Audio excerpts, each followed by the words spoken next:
اللہ الرحمن الرحیم۔ میں سجاد سردار آپ سے موجودہ سیاسی حالات کے حوالے سے آج کچھ باتیں ہوں گی۔ 8 فروری کے الیکشن کے بعد جناب شہباز شریف صاحب نے بطور وزیر اعظم حلف لے لیا ہوا ہے اور آصف علی زرداری صاحب نے بطور صدر حلف لیا ہے۔ ان کی کابینہ جو ہے ان کا چناؤ بھی ہو چکا ہے۔ یہ آلموسٹ اس سے پہلے جو پی ڈی ایم کی گورنمنٹ تھی اسی کا ایک تسلسل ہے۔ جو کابینہ ممبران کو دیکھیں تو وہی لوگ، وہی چہرے یہاں پہ دوبارہ نظر آ رہے ہیں۔ پچھلے جو 16 ماہ کی حکومت تھی اس میں جو سب سے زیادہ مسائل رہے اس گورنمنٹ کو، جس کی وجہ سے 8 فروری کے روز عوام ان سے نالاں نظر آئے، وہ بنیادی وجہ بجلی اور گیس کی قیمتوں میں بے جا اضافہ تھی، اور عوام نے اس معاشی طور پر جو اٹیک تھے اس کا انہوں نے بدلہ 8 فروری کو لیا۔ اب دوبارہ سے یہ حکومت جو ہے وہ بن چکی ہے، حلف لے چکی ہے، اپنا کام شروع کر دیا ہوا ہے۔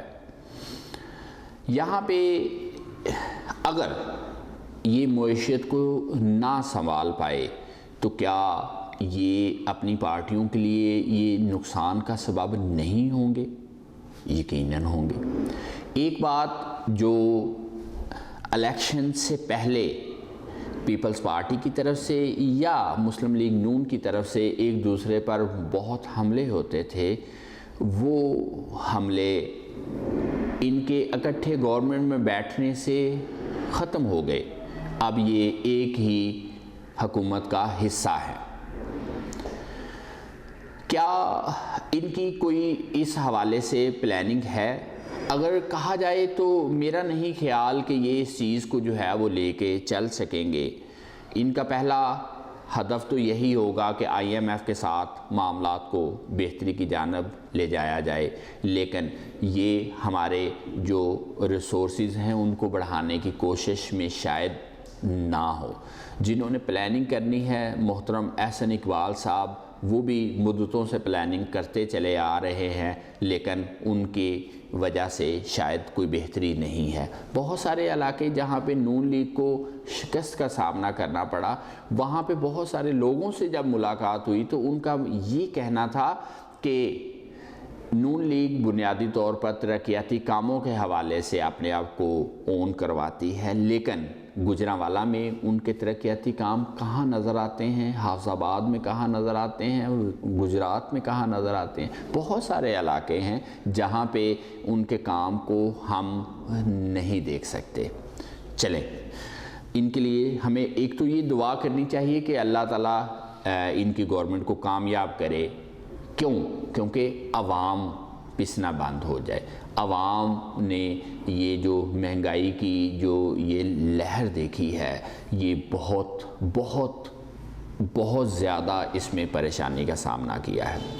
میری ذاتی رائے میں شاید یہ جو گورنمنٹ ہے اس مہنگائی کو کنٹرول نہ کر سکے، لیکن انہیں اب جو آمدن ہے اس کو بڑھانے پہ غور کرنا چاہیے۔ کون سے طریقے ہیں جس سے لوگوں کا آمدن جو ہے وہ بڑھے تاکہ وہ اس مہنگائی پر کچھ حد تک کنٹرول کر سکیں۔ بجلی کی جو قیمتوں میں بے تحاشا اضافہ ہو چکا ہے، شاید آنے والے دنوں میں مزید ہو، اور گیس کی جو قیمتیں ہیں ان میں اضافہ ہو چکا ہے، پیٹرول کی قیمتیں، اور یہ 3 بنیادی جو چیزیں ہیں یہ باقی جو ضروریات زندگی کی اشیاء ہیں ان پہ بہت زیادہ اثرات چھوڑتی ہیں، تو یہ بہت زیادہ نقصان دہ ہوں گے۔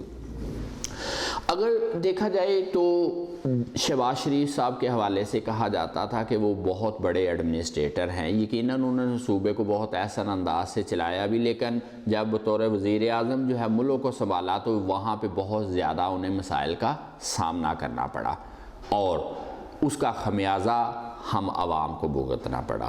لیکن اگر وہی تسلسل اب شروع ہوا تو شاید یہ اپنی پارٹی کے لیے، مسلم لیگ نون ایک وفاقی سیاسی جماعت تھی، لیکن آپ دیکھیے کہ انہوں نے ان کی جو مختلف اقدامات ہیں انہوں نے اسے مزید بہتر کرنے کے بجائے اسے ایک علاقائی سیاسی جماعت جو ہے وہ بنا کے رکھ چھوڑا ہے، جو قطعاً بھی ہمارے سیاسی نظام اور ہمارے ملک کے لیے فائدہ مند نہیں ہے۔ بہت شکریہ۔